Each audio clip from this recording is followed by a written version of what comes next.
This program helps you to revise changing state, gas pressure and diffusion, igneous rocks, sedimentary rocks, burning fossil fuels, and using neutralization. First, changing state. Here's what you need to know. The three states of matter are solid, liquid, and gas.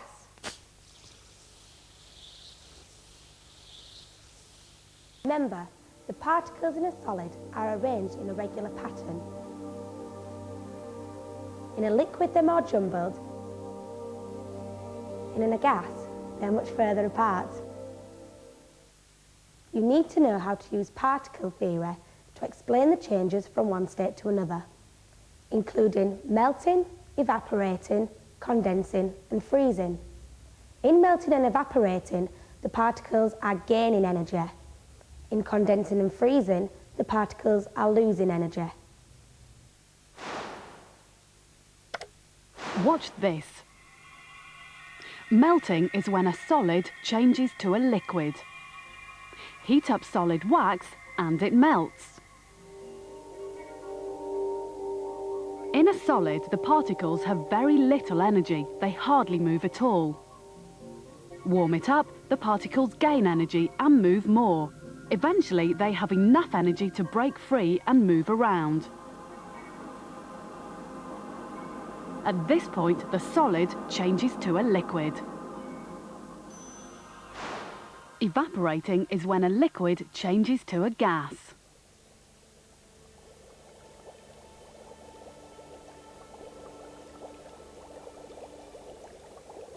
In a liquid, the particles tumble over each other. Heat the liquid, and some particles gain enough energy to escape and become a gas. This is evaporation. Eventually, the liquid reaches its boiling point. At this temperature, the particles escape very rapidly. The liquid is boiling. Condensing is when a gas changes into a liquid. When you breathe onto cold glass, the gaseous water particles in your breath are condensing to become a liquid. For this change of state, the particles need to be cooled. Liquid nitrogen is extremely cold. It's good at cooling things down. Take a balloon full of air, plunge it into liquid nitrogen, and see what happens to the gas inside.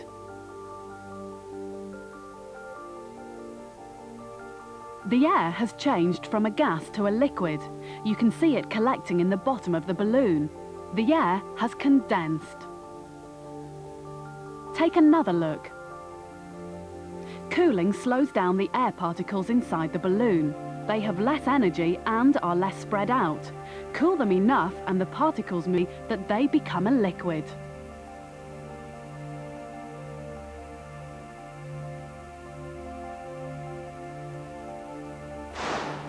Freezing is when a liquid changes into a solid. Again, this change of state involves cooling. Mercury is a liquid at room temperature. Cool it down in liquid nitrogen and it freezes. What has happened to the mercury particles?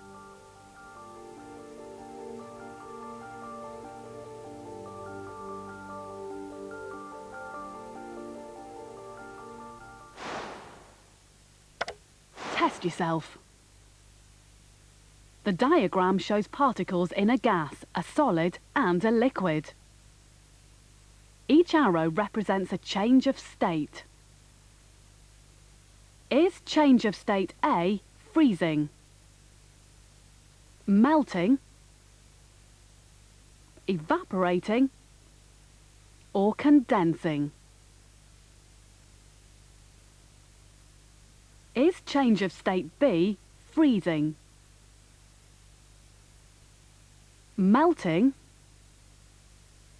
evaporating, or condensing?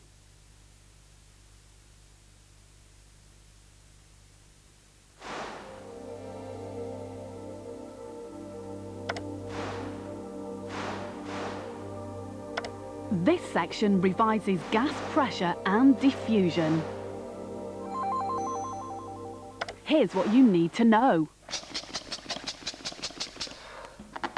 Pump up a balloon and the gas pressure inside increases. Aerosols also contain gas. Press the nozzle. And the gas spreads out. It diffuses. You need to know how the movement of particles in a gas can explain gas pressure. And diffusion. Watch this. Gas pressure can be explained by the movement of particles. This airship is filled with a gas called helium. The pressure of the helium inside gives the airship its shape.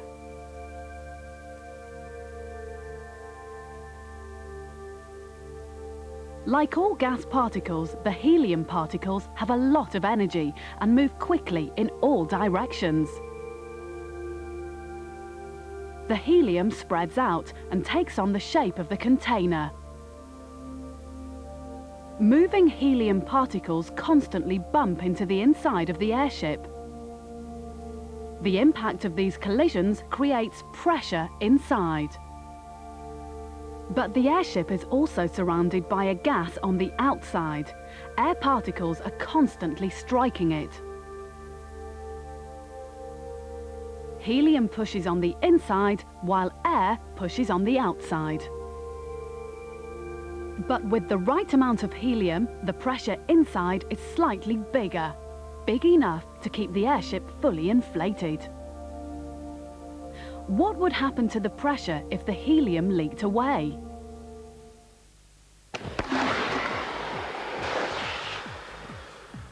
This small container of carbon dioxide gas is under high pressure. It contains enough gas to fill a life raft big enough to hold 10 or more people. In the pressurized container, the particles are pushed very close together. As soon as it's opened, the gas escapes into the raft. The particles move rapidly from high to low pressure and move further apart. All that gas out of this small canister. Inflatable life jackets are also filled with gas from pressurized containers. See what happens when even more pressurized gas is added. The gas pressure increases until the life jacket bursts.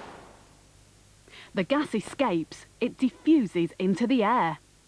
Diffusion, particles spread out. It helps explain how smells reach your nose. These investigators are sniffing manufactured smells. Oh, that's quite nice, is that? Oh! Particles from these smelly substances are escaping into the air as a gas. They move quickly in all directions. Imagine you could see them. In an open space, they spread out. This is called diffusion. Some reach your nose, which triggers a smell response.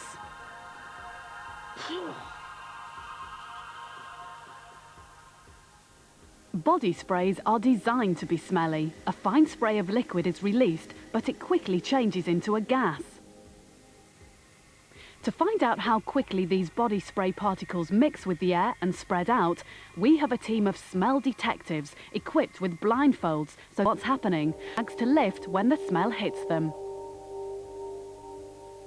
How long will it take for the particles to diffuse through the air and reach the outer row?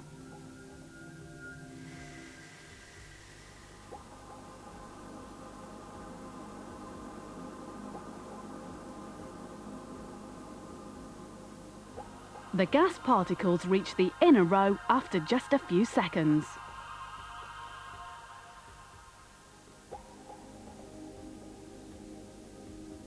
But the smell is taking longer to reach the outer row.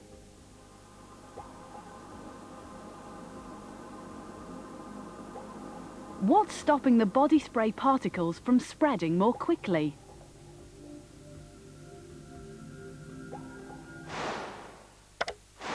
Test yourself. The diagram shows a bicycle tyre being pumped up. The pressure in the seas as more air is forced into it.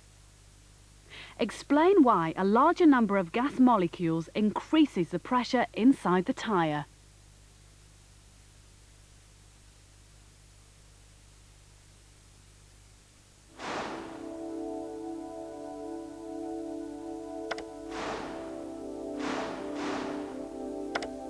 This section takes a look at igneous rocks.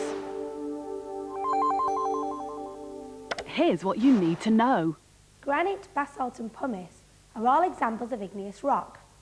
They all form from magma, molten rock from under the Earth's crust. You need to know how igneous rocks are formed and how to recognise them. The things to look out for are crystals with no gaps and no fossils. Watch this. Igneous rocks are formed by volcanic activity. Volcanoes happen at a weakness in the Earth's crust. Peel back the Earth's crust and you can see how thin it is compared to the whole planet. Beneath it lies the mantle. In some places, this deep layer of solid rock gets hot enough to melt and form magma. This hot liquid rock is forced upwards by great pressures inside the Earth. It makes its way to the surface through cracks in the crust and pours out as lava. As the hot lava cools, it solidifies and crystals are formed. This is how rocks like basalt and pumice are made. Other igneous rocks are formed deep underground when the molten rock doesn't make it to the surface. It's forced in between existing rocks, cools down, and crystals begin to grow as it solidifies. This is how igneous rocks like granite are formed. The rate at which the molten rock cools determines the size of the crystals. Different rates of cooling can be shown using a chemical called salol to represent molten rock. Warm salol is a liquid. Sandwiching a small amount between two sheets of cold glass, you can see how quickly the liquid solidifies. It crystallizes. The crystals are small because the salol has cooled quickly. This time, the glass has been warmed up.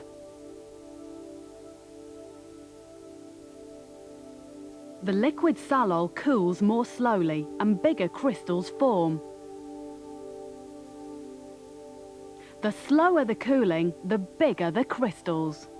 Remember, the clues to look out for when identifying igneous rocks are interlocking crystals with no gaps and there are no fossils.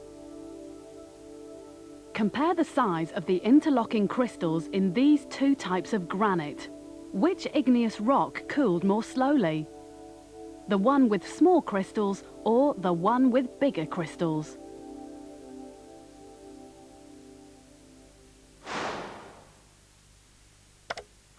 Test yourself.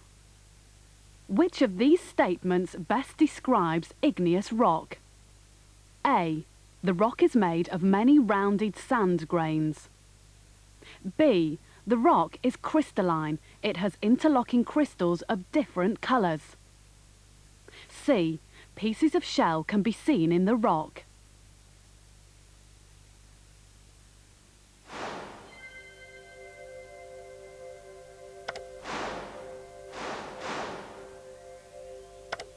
This section looks at sedimentary rocks.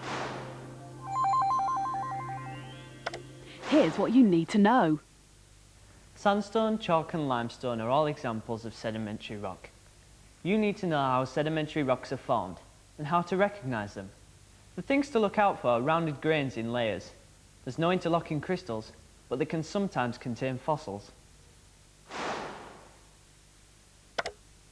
Watch this. Sandstone is made from layers of tiny grains of sand and pebbles glued together. It looks like sand grains on a beach.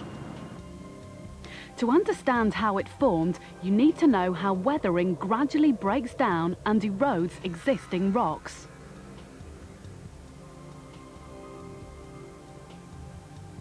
One type of weathering is called freezing. It's caused by changes in temperature from day to night and the expansion of freezing water. When water enters a crack in a rock, it expands as it freezes overnight and pushes the crack open a bit. When the ice thaws and freezes again, it forces the crack open a little more. As the water seeps even further into the rock, the crack widens. Changes in temperature from day to night mean this freeze-thaw action is repeated. Eventually, pieces of rock break off and fall down the mountainside. It gradually breaks down further into tiny rock fragments, which are carried away by rivers and streams. Lighter particles, such as sand, are suspended in the water. Larger grains and pebbles are pushed along the bottom. The rock fragments rub together, becoming rounder and smaller. Eventually, rivers transport these fragments of rock to the sea. This simple model helps explain what happens next. The guttering represents a river. The tank at the end is the sea. The sand and pebbles in the guttering are being carried along by the water. Where the river and sea meet, the flow of the water slows down.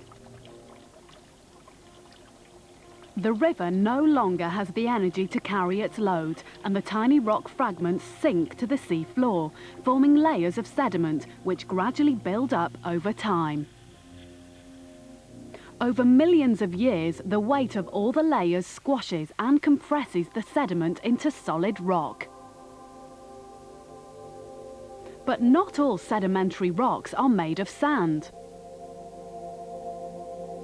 Chalk and limestone are two sedimentary rocks that are made from the shells and bones of sea animals and corals that lived millions of years ago.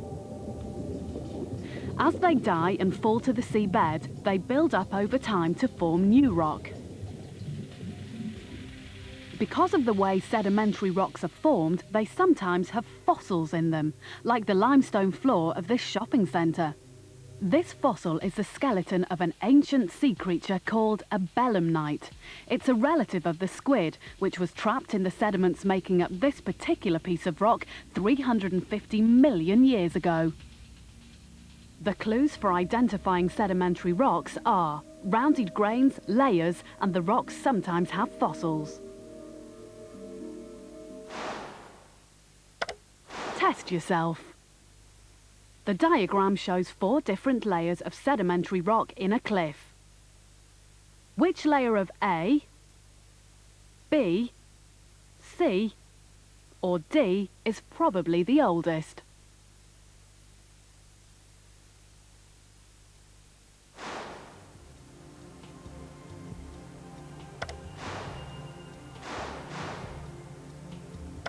This section revises burning fossil fuels. Here's what you need to know. Coal, oil and gas are called fossil fuels because they were formed more than 300 million years ago from ancient plants and dead sea creatures. Burning fossil fuels is a useful chemical reaction, but some of the products of burning can have a damaging effect on the environment. You need to know how fossil fuels might be contributing to global warming and pollution. Watch this. Energy is vital to all of us. We need it for heating, for cooking, for powering vehicles, and for generating electricity. A lot of the energy we use comes from burning fossil fuels. Fossil fuels contain the elements carbon and hydrogen. When they burn, these elements react with oxygen and produce new chemicals. To find out what's produced when a small piece of coal burns, it's placed under an upside-down funnel. The new chemicals that are made travel up the funnel and pass through a series of indicators. Cobalt chloride paper, lime water, and universal indicator. As time passes, each indicator changes. We know water has been produced because the cobalt chloride paper has changed from blue to pale pink. Hydrogen from the coal has combined with oxygen in the air to form hydrogen oxide, the chemical name for water. We know carbon dioxide has been produced because the lime water has turned cloudy. Carbon from the fuel has combined with oxygen to form carbon dioxide. The universal indicator has turned from green to yellow, showing that some of the new chemicals made are acidic. Burning fossil fuels is useful, but the chemicals that are produced can cause problems. Two problems that scientists are worried about are global warming, which could be changing our climate, and acid rain.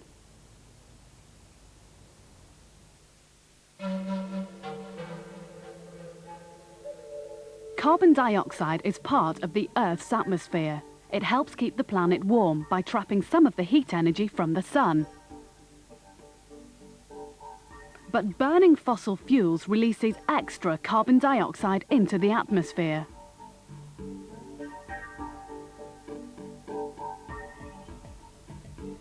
This extra carbon dioxide means more heat can be trapped, which could be why the Earth's average temperature is increasing very slowly.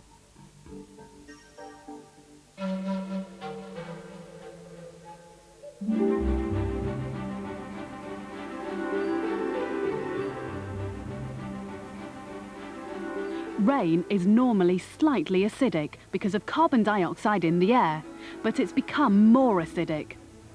That's because the burning of fossil fuels in engines and power stations releases extra acidic gases into the atmosphere.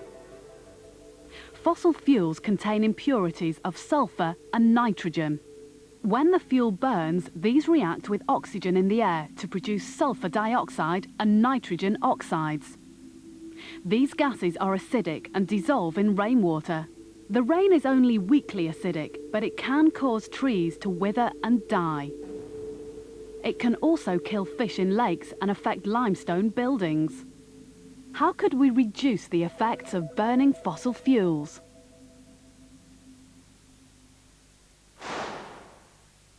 Test yourself. Which of these pollutants cause acid rain?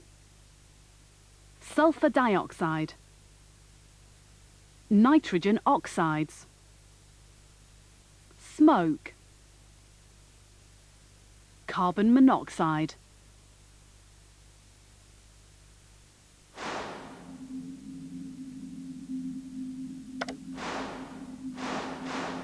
This section looks at using neutralization. Here's what you need to know. Neutralization is the reaction between an acid and an alkali. An acid has a low pH and turns universal indicator red. An alkali has a high pH and turns universal indicator blue. If the correct amount of acid and alkali are mixed together, you get a neutral solution. The indicator is green. Its pH is 7. The general equation for this reaction is an acid plus alkali produces a salt plus water. You need to know some everyday examples of neutralization, including the treatment of acid soil and acid indigestion. Watch this. Farmers use neutralization to treat acid soil. Most crops don't grow so well on acidic soils, so it's important for farmers to test their soils after each harvest. To find out how acid or alkaline it is, the pH of the soil is measured. A small amount is placed in a glass tube. Adding water makes a solution. The pH is tested accurately with a specially designed indicator. After mixing the soil and the indicator thoroughly, the tube is left for a few minutes. The soil sinks to the bottom and the colour of the solution is then easy to see. This soil is too acidic. is at pH 5.5. What it should be is nearer pH 6.5. 6.5 is almost neutral. To neutralise the acid soil, farmers use an alkali called lime. The chemical name for lime is calcium hydroxide. Although you can't see it happening, a chemical reaction is slowly taking place. On a small scale, the reaction can be observed more easily using dilute nitric acid. A few drops of universal indicator pH. Red means the solution is strongly acidic. Gradually add calcium hydroxide and see what happens to the colour of the indicator.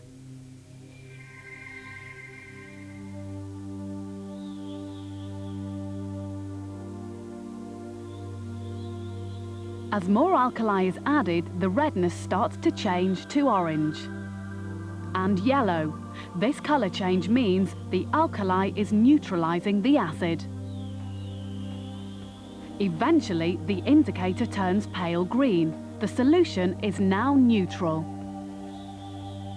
Remember, the general equation reaction is acid plus alkali produces a salt and water. In this case, nitric acid plus the alkali calcium hydroxide produces the salt calcium nitrate and water. Adding the correct amount of alkali to the soil gets the pH just right for plants to grow. Acid indigestion is caused by too much hydrochloric acid in your stomach. All these indigestion remedies contain chemicals which neutralise acidity. These tablets contain calcium carbonate. In your stomach, it reacts with hydrochloric acid to produce a neutral salt called calcium chloride. This is the equation. The reaction of an acid and a metal carbonate is slightly different to the general neutralization reaction. As well as a salt and water, carbon dioxide is also produced.